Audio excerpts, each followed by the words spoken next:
Dou início a terceira parte da nossa primeira videoaula introdutória. Depois de amanhã será, na quarta, dia 19, será a segunda aula introdutória, essa primeira semana de ambientação.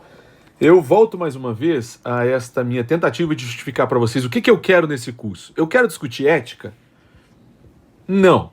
Eu quero discutir duas visões de mundo sobre a ética. E essas duas visões de mundo são irreconciliáveis, tá?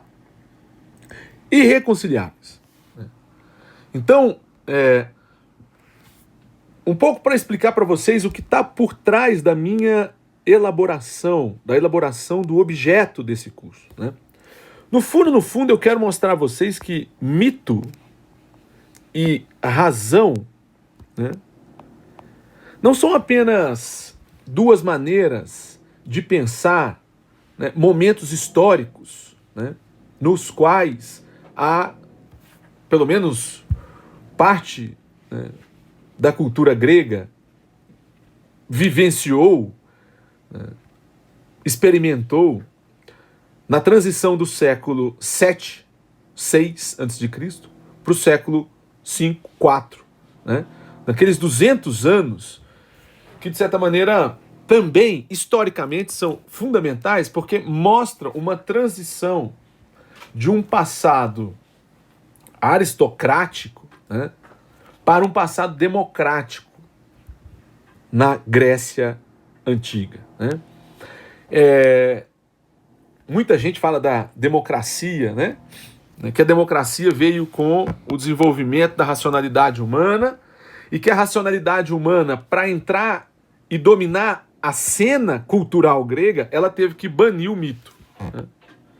Então há um debate muito acalorado em filosofia, de acordo com o qual poderíamos chamar de razão, né, a tentativa do ser humano de protagonizar, né, de se tornar protagonista da sua própria história. Então, né, há um debate sobre isso, né, há um debate, aliás, talvez conhecidos de alguns de vocês, né, existe uma frase do Sócrates no livro do Platão, conhecido livro chamado A República, né, que o Sócrates vai dizer mais ou menos o seguinte: existe uma antiga briga entre filosofia e poesia. No fundo ele está querendo dizer uma antiga briga entre filosofia e mito, né? Porque veja, né, o que se chama mito, né, e é isso que eu quero mostrar a vocês, né, é muito diferente do que os nossos dicionários e a nossa, enfim, cultura geral, né, nos permite conceber, né? Pelo contrário, o mito não é um adjetivo do presidente da República. Não tem absolutamente. De mito, o presidente da República não tem absolutamente nada. Né? Então, mito, né, também não significa, né, um estado originário das coisas. Tem nada a ver. Né? Mito significa, para o grego, antes de Platão e Aristóteles, narrativa, tá? Ou história. Era melhor até escrever história com E, tá? Contar história. Isso é mito, tá? Há muitos mitos sobre o mito, né? Nesse sentido de que existem fábulas, né? De que existem construções, representações que são simbólicas, né? Que são apresentadas num registro imaginário. Isso é um mito. E por ser uma narrativa, um modo de contar histórias fundado na imaginação e na fantasia humana, o mito, no fundo, tem uma relação direta com a poesia. Portanto, com a arte, tá?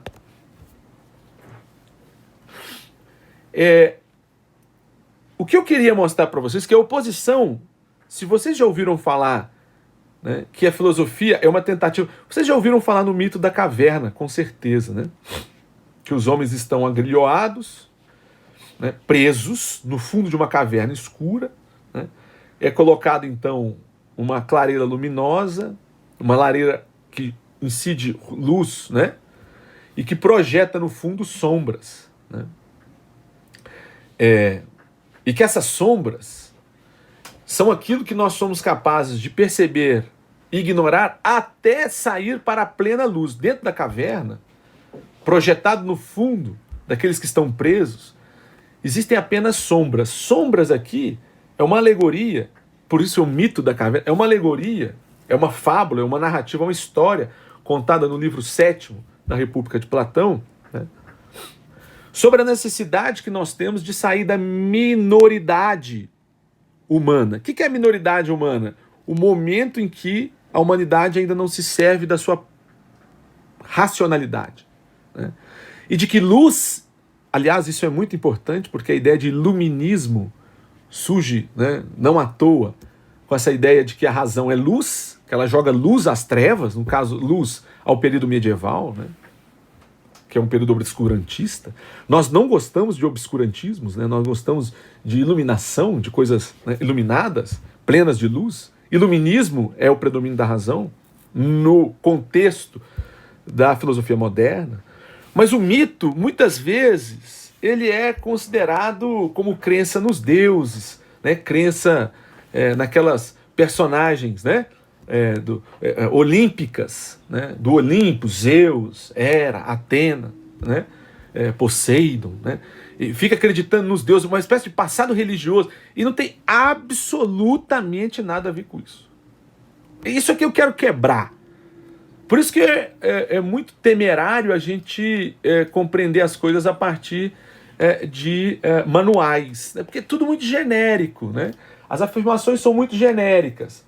Então, se vocês perguntarem para alguém, onde é que está a mitologia, né? Aí alguém vai falar, tá lá nos poemas de Homero, lá você vai ver os mitos todos, a crença nos heróis, né? Que são uma espécie de semideuses, né? Alguns heróis possuem a linhagem divina, né? A relação dos deuses com os humanos, uma coisa meio maluca, meio obscura, né? Que não pode ser compreendida, meio dogmática, né? Quer dizer, é como se os gregos acreditassem nos seus deuses, né? Como alguém hoje, de maneira, né, ortodoxa, né, acreditasse nas verdades reveladas da religião cristã, né? Não dá para acreditar, nós temos que intervir, temos que dar centralidade ao ser humano como sendo a fonte radiadora de tudo que pode ser compreendido, né? E esqueçamos verdades reveladas, esqueçamos mitos, né?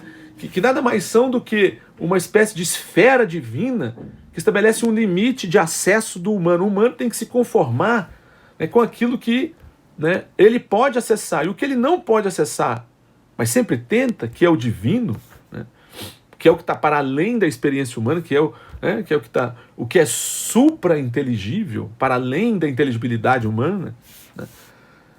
Isto, né, deveria ser considerado uma espécie de devaneio dogmático. Né? Devaneio dogmático. Por que devaneio dogmático? Porque, veja bem, se eu pressupor que alguma coisa tem influência sobre mim, porém não posso acessar, eu estou pressupondo o quê? Que eu estou sendo servil, né, ao meu próprio algoz. Né?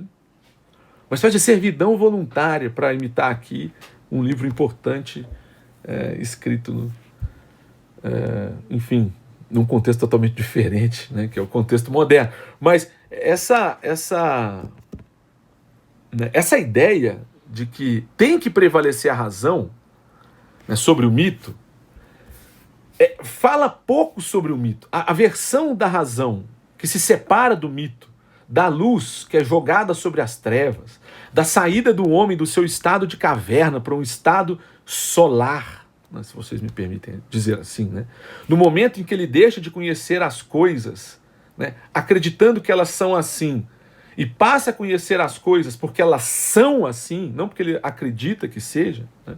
Não porque ele parte de uma opinião, mas porque ele é capaz de alcançar a verdade das coisas. Isso oculta muito do debate em torno do mito, né? Então essa ideia de que nós temos que nos livrar do mito é um preconceito contra a arte. Se eu conseguir passar isso para vocês, o que eu quero dizer mais ou menos é o seguinte: olha, a ideia de que a ética estabeleceu os padrões de discussão acerca da ação limita o acesso da arte à construção de uma compreensão acerca das ações humanas, acerca do agir e das atitudes humanas. Eu vou mostrar para vocês que os gregos tinham na arte, na poesia, né, uma forma de narrar as causas e consequências das ações humanas. É isso que eu pretendo. E que esta narrativa conta a história da ética de uma maneira completamente diferente do que conta, né, a versão razão. Fica parecendo que eu estou opondo mito e razão. Não estou. Eu estou querendo dizer que é insuficiente considerar aquilo que Aristóteles, para diante, chamou de mito. Né? Chamou de mito. Né? O que é o mito? O mito é o estado em que a razão não é plena, em que existem formas de compreender, ver, interpretar o mundo que não são mediadas pela racionalidade. Então, tudo que é, me permitam dizer, assim o século XIX, tudo que é irracional. Mito é o irracional. Né? Escapa à razão humana. Não é verdade.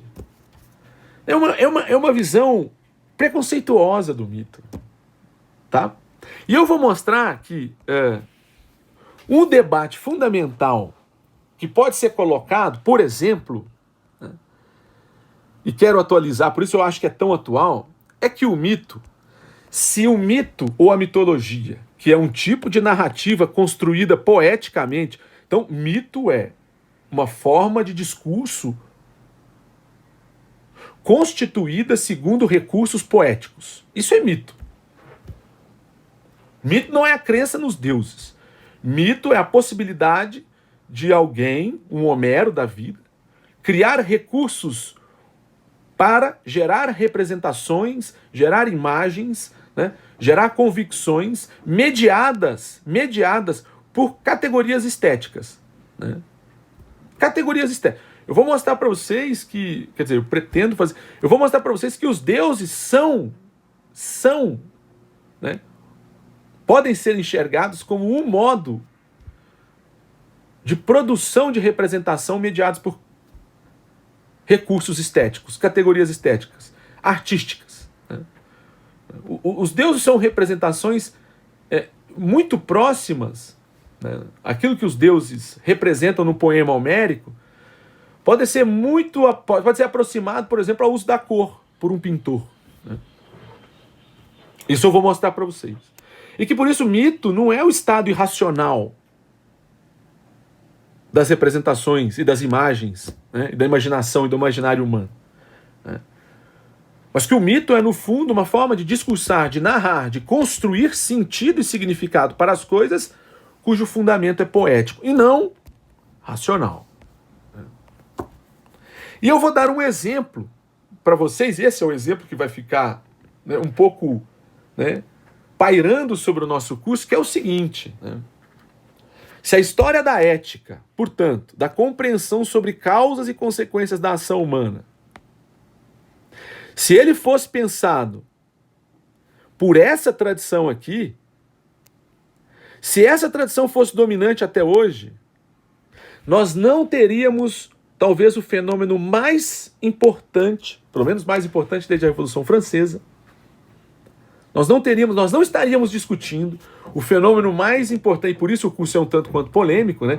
Nós não estaríamos discutindo o fenômeno mais importante dos últimos 250 anos naquilo que nós podemos chamar de cultura ocidental, que é o conceito de liberdade, tá?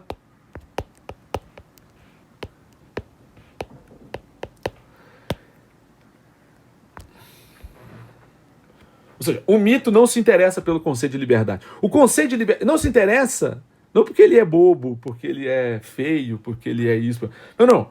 Né? É porque o conceito de liberdade não possui, de maneira alguma,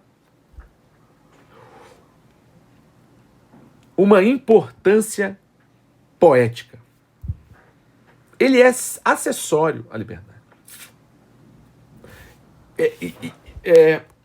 É para ser polêmico mesmo, tá, pessoal? Não sei se alguém fala, como assim? Você está falando que a arte não busca liberdade? Ela busca liberdade porque a concepção de arte que predomina hoje, ela é balizada, quer dizer, ela é orientada por discussões sobre ética e filosofia política. né? Porque uma ética que não, uma arte que não busca propriamente a liberdade das pessoas, você não pode nem falar, ela se torna desinteressante do ponto de vista da comunidade, né? Eu quero dizer para vocês que o ponto de vista mais importante para a comunidade clássica, por isso que a Ilíada e a Odisseia são tão importantes, principalmente a Ilíada, tá? É porque ela se baliza, se orienta por outras coordenadas, né? Eu vou mostrar para vocês por que a mitologia não se interessa, é porque para a mitologia a ideia de escolha, de livre escolha ou de livre-arbítrio não existe. Aliás, ela é um contrassenso, tá? E é isto aqui, por exemplo, que o Aristóteles vai adotar. Se eu quisesse fazer uma reconstituição do conceito moderno de liberdade, o que o conceito moderno de liberdade define, prescreve? A possibilidade de autodeterminação da ação. Quer dizer, o ser humano é livre, concernente à sua vontade, para poder querer ou não querer as coisas, tá bom? O imperativo categórico kantiano, se alguém já ouviu falar de Kant, né? Basta julgar o imperativo categórico kantiano, vocês vão ver o que isso significa, né? Poder querer, tá? Que a máxima da sua ação, ou seja, aquilo que motiva seu agir, possa ser universalmente justificado, apresentado, né? A motivação da ação precisa ser universal, né? E isso quer dizer que o sujeito, o indivíduo, já é capaz de escolher por si mesmo o que é que ele quer e o que ele não quer. Ora, a ideia de escolha, que de certa maneira, né, vai dar origem à discussão em torno da liberdade, ela é iniciada por Aristóteles. E o mito vai jogar, o mito, né, não acredita nisso aqui. No que ele acredita? Nós vamos ver, né? Então, o que eu quero mostrar para vocês é que o mito, é que quando Aristóteles surge, né, e pensa a sua ética, se o Aristóteles pode ser chamado aqui de patrono da ética, quando ele pensa a sua ética, né, no âmbito do livre-arbítrio, da escolha, da proairesis, que é o termo de livre escolha, né, ele já está rompendo com uma tradição, que é essa aqui, né? E, portanto, com essa tradição aqui, tá? É que Homero não pode servir mais como o grande mentor, tutor, o grande guardião da cultura e dos valores gregos, né? Quem tem que agora ser é a razão, né? E quem é o instrumento que vocaliza essa reivindicação de uma, né, de uma racionalidade, da razão, do papel da razão na cultura, é a filosofia. É assim que se conta a história da filosofia, né? Por isso ela, em muitos momentos, vai estar vinculada nessas descrições, panoramas, como uma espécie de, né, ruptura com o passado, né? Ela é algo extremamente novo, porque ela, digamos, coloca o ser humano no centro de tudo que pode ser produzido. O mito não, tá? Não em partes, né? Segundo essa tradição. Mas eu quero mostrar para vocês que é mentira isso também, entendeu? Para o mito também a centralidade era do humano, a partir do fazer poético. Então, o que está sendo discutido entre filosofia e mito, entre razão e mito, entre filosofia e arte, é simplesmente o modo de fazer, né? Porque, no fundo, a centralidade para o mito, é do homem, é do ser humano. Óbvio, né? Porque se ele não conseguisse criar poeticamente, né, sentido e significado para as representações, como é que alguém que escuta o mito, que ouve o mito, né, que tem contato com o mito, poderia acreditar naquilo, né? Existem elementos fortes, contundentes, que geram sentido e significado para as representações do universo mitológico, que são totalmente vinculados a uma tradição artística, tradição poética, poesia, música, né? Musical, e que foram durante muitos e muitos anos, né, admiradas e assumidas pela cultura grega como sendo, né, fundadoras do seu universo de valores, né, do universo das suas representações, né. Então, o curso é para opor Homero e Aristóteles. Só que nessa oposição entre Homero e Aristóteles, o que eu quero com isso? Né? Estabelecer para vocês uma oposição entre razão e mito. Essa oposição entre razão e mito, no fundo, é uma oposição entre filosofia e arte. E eu quero mostrar que no fundo dessa oposição entre filosofia e arte, a disputa em torno da ética possui dois modos, né? Dois modos de consideração completamente distintos. E que esses dois modos completamente... Vocês vão dizer, professor, mas tudo bem, mas o que vingou é a parte da razão. O mito foi embora, não é verdade. No final do curso eu vou mostrar para vocês como é que a arte do século XIX, do século XX, recuperou todo esse debate, tá bom?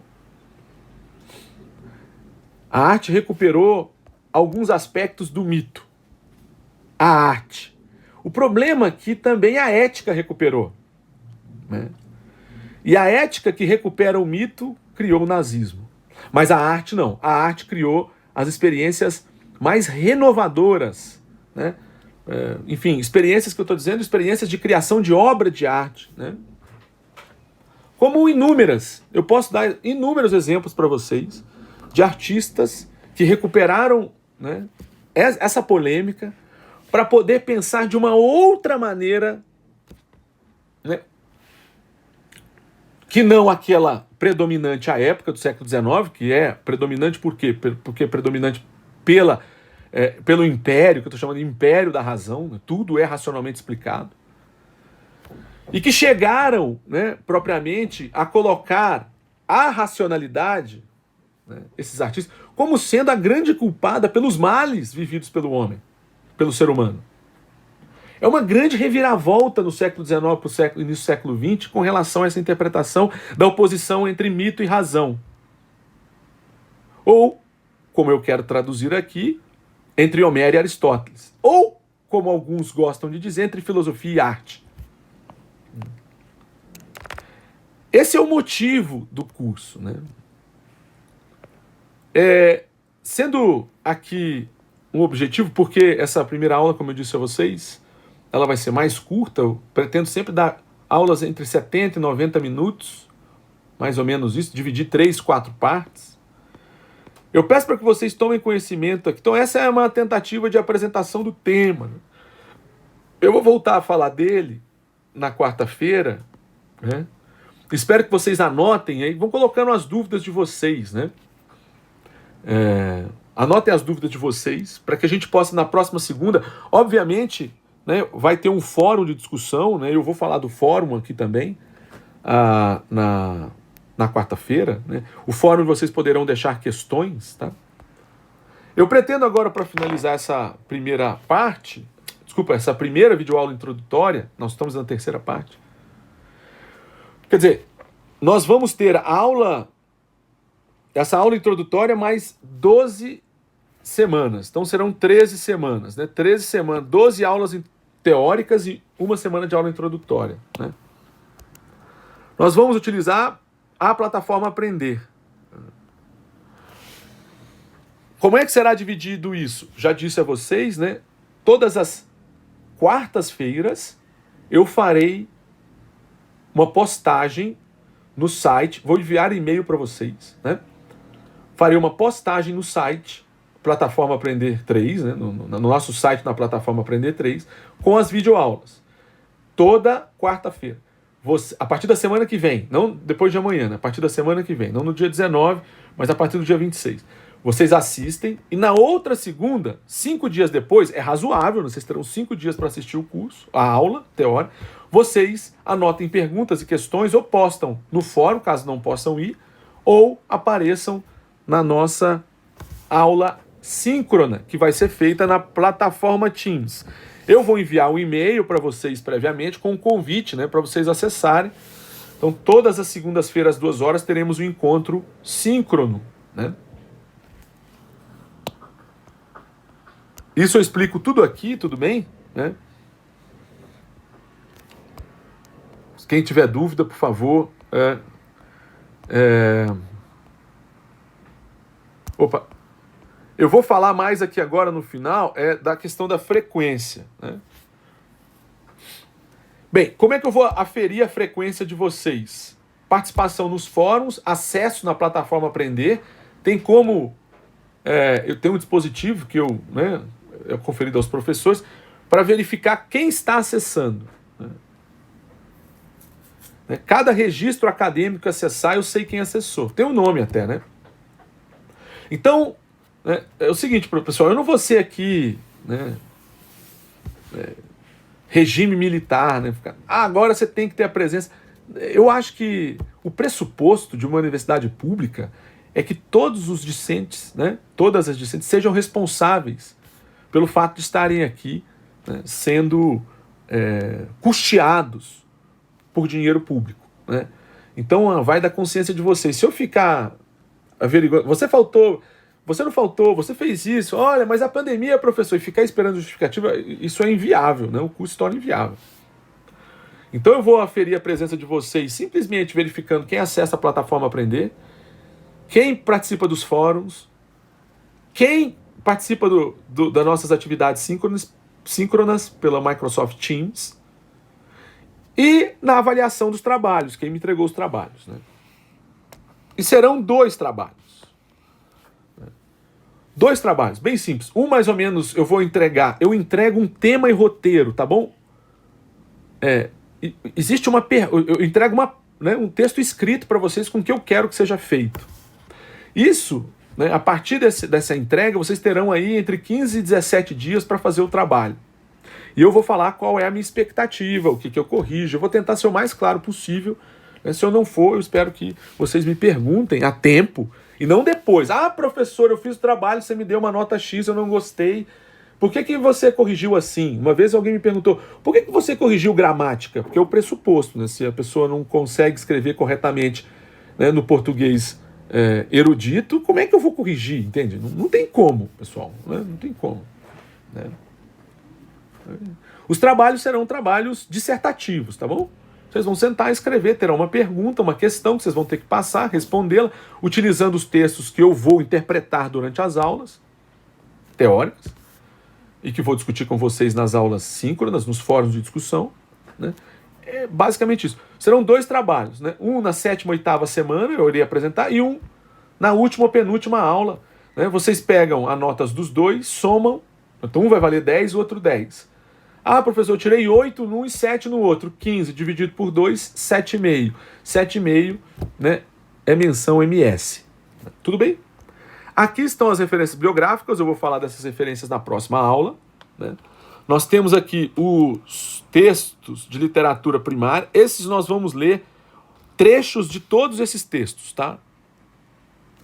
E aqui eu coloquei alguns que eu vou utilizar, né? Eu vou utilizar de alguma maneira e posso passar para vocês caso vocês tenham interesse, né?